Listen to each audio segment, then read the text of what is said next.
Hello everybody and welcome back to Crowns. My name is Zach, and in this video we're going to be taking a look at the Orthodox Study Bible from Thomas Nelson.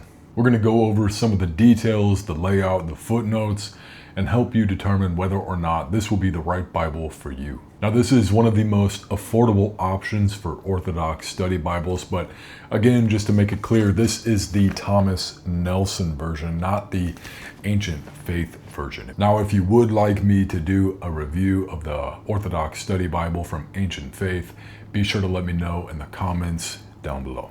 With that being said, let's take a look at the Orthodox Study Bible from Thomas Nelson. All right, everybody, let's get into the review. So again, this is the Thomas Nelson version of the Orthodox Study Bible. I believe it was actually the first full edition, was released in 2008, and it was the first major English language Orthodox study Bible. And now Thomas Nelson kind of made this for obviously Eastern Orthodox Christians, but also Protestants exploring Orthodoxy, or maybe Catholics that are interested in the early church, kind of interested in like patristics, and then readers wanting a Septuagint based Bible, and we'll get into that a little bit later into the video. So first things first, when you receive your Bible, it's going to come with this glossy paper cover, as a lot of hardbacks do. I have been dying to take this thing off because I do not like, just dealing with this thing every time I go to read the Bible.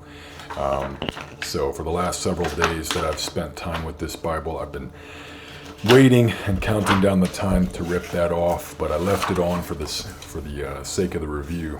So now that we're here, thank God, now I can finally take that off. So this is what the actual hardcover is going to look like. Very glossy, kind of a deep maroon. It's going to have your gold work front cover. Here's what your spine will look like. Orthodox cross. I'm trying to get rid of that glare.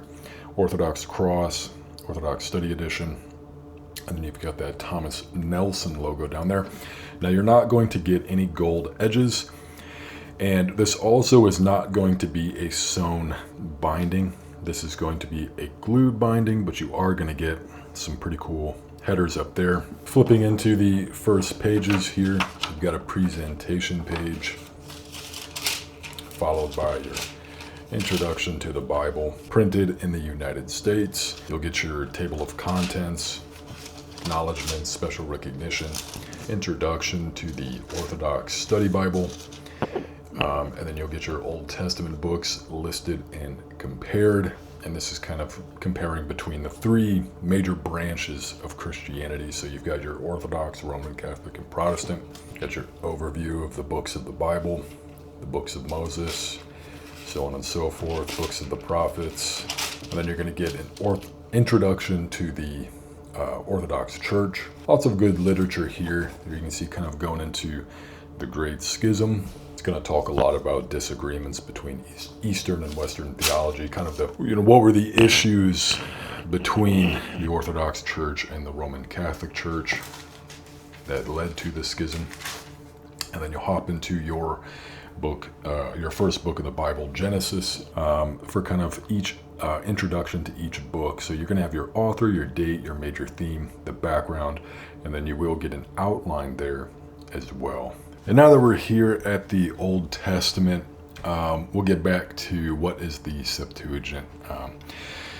The Septuagint was translated into Greek way back in the day in Egypt, and it's going to be the manuscripts that like your Orthodox and Catholic Bibles are based off of, whereas Protestant Bibles are based off of the Masoretic text, which is essentially it's the biblical canon that was affirmed by Jewish leaders. I believe it was compiled somewhere around the 7th or 8th century. In other words, a long time ago. And that's what Protestant Bibles are going to do, so that's why you're going to see the difference. A lot of people wonder why Catholics and Orthodox Bibles have different books. Catholics and Orthodox use the Septuagint, whereas Protestant Bibles use the Masoretic text or the Jewish Bible.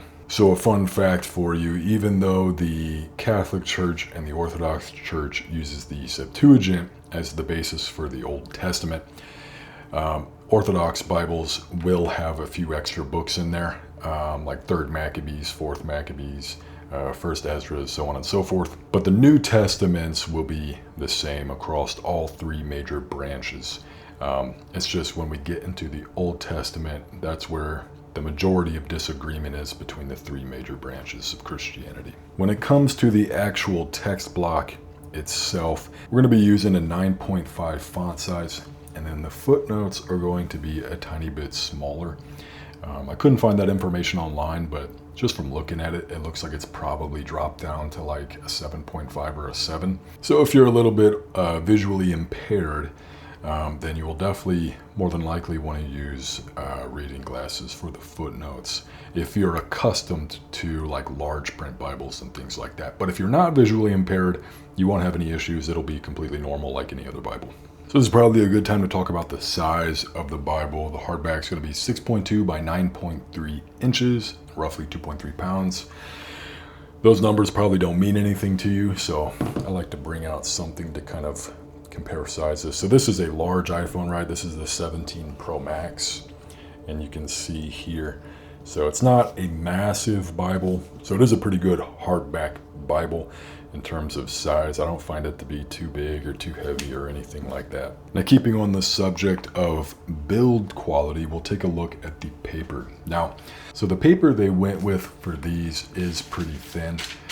There is a little bit of ghosting, but it's not terrible. It's nothing that's too distracting, but there is a bit of ghosting. And then the paper itself, in terms of color, it's just a nice clean white paper. You can kind of see, I don't know if you can see it on camera too well, but you can see that there's a little bit of ghosting there. If I lay the page down, it kind of wants to show through more, but a little bit ghosting, but not terrible. But it is pretty thin paper. Okay, so what that means is that if you're the type of person like myself who really likes to use highlighters and things like that, then you're going to want to be careful about what highlighters you use. Now, the highlighter that I've been using is one of the crayon type highlighters, where it's kind of, I don't know how else to explain it, but it's like a gel crayon. Works really, really well. No issues whatsoever. Now, in most of my Bibles, I typically use like the zebra midliner highlighters, and I don't really have any issues with these. However, I haven't tried them out in this Bible yet. Kind of been a little too nervous to try them out in here, because I have another Bible that's very, very thin paper like this, probably around that 28 to 30 GSM, and it even did, it even bled through a little bit when I used the zebra midliner. So I've just been sticking with the crayon. That's kind of my go-to whenever I use a Bible that's really, really thin paper. You've probably noticed that the words are actually getting lost into the gutter. When you're reading the Bible and it's laying flat, you'll have to kind of pull the paper over to get in, to see those words that are in the gutter. So not a huge deal, but in terms of taking this Bible up a level, that's an incredibly easy fix, and I hope that in future editions they take that into account. Okay, now we're going to get into the footnotes, the study materials themselves. That is what everybody clicked on this video for, because they want to learn about these footnotes. Now, all in all, the footnotes are pretty good. There are some pros, but there also are some cons. But what you'll find is that the cons that I list won't actually be cons for everybody. A good example of that is, what you'll find is that the footnotes are more, I guess a good way to say it would be kind of brief. They're not as theologically or historically or contextually deep as some other study Bibles are, especially if you take a look at like the Ignatius Press Catholic Study Bible. The footnotes in there compared to the footnotes here are going to be a lot different. Not just in the actual content. I mean, obviously this is an Orthodox study Bible, so it's going to have some things different to say than a Catholic, study Bible. But what I mean is, It's not as deep. It doesn't take as deep of a dive into historical context, into the theological context. It's just kind of a brief overview. So that'll be a con if you are looking for something that is super, super heavy into theology. But if you're looking for just kind of a daily driver study Bible where, if there's something that you're confused about, you can look down in the footnotes and get some clarification, then this is perfect for you. So that's what I mean by some of the cons might not actually be cons for you. Now it's important we talk about the translation. When it comes to the Old Testament of this study Bible, it's going to be using the NKJV as a kind of a base as the English translation, but it will be adjusted if needed to better fit the translation of the Septuagint. And then in the New Testament, it's going to be entirely New King James Version. Okay, so now we'll turn our focus back to the study notes and the commentary. And a big question is, what do these footnotes, what does the commentary, what does all the study material focus on? The focus is on the church fathers, the early church fathers, the patristic interpretations. It's based on liturgical theology. It's based on a sacramental worldview.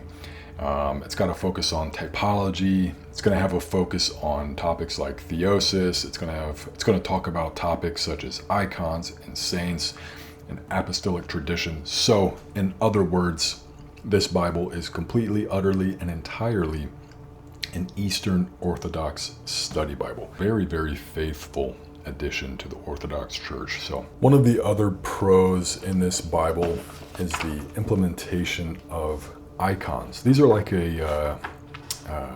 not super, super thick, but pretty good quality cardstock paper right here.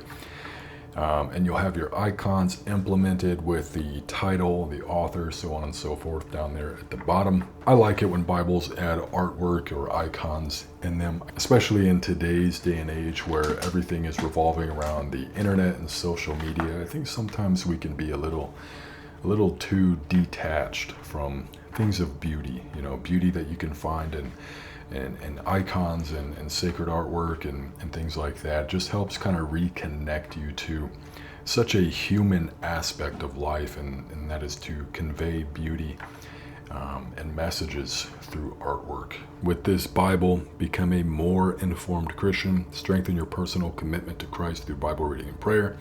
Hear the voices of Christians from the first 10 centuries after Christ, and unite your intellect and heart of faith for a richer Christian experience. So as you can kind of see on that back cover, it seems as if Thomas Nelson is kind of hinting that they've created this for, like maybe catechumens or maybe just new Christians that are new to the faith, and they just want to get a overall understanding. But what I find is that even with these Bibles that are made with a kind of a beginner-friendly commentary, I still find things in there that I learn constantly.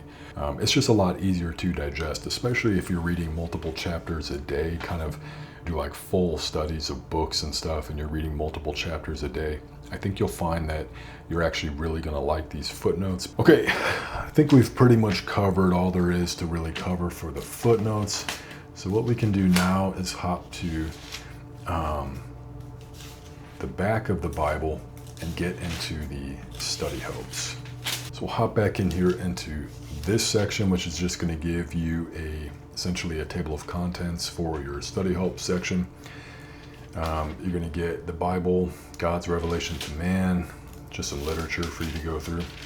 Then you're going to hit your lectionary back here, and then we'll hop back into your prayer section back here. So you've got your morning prayers,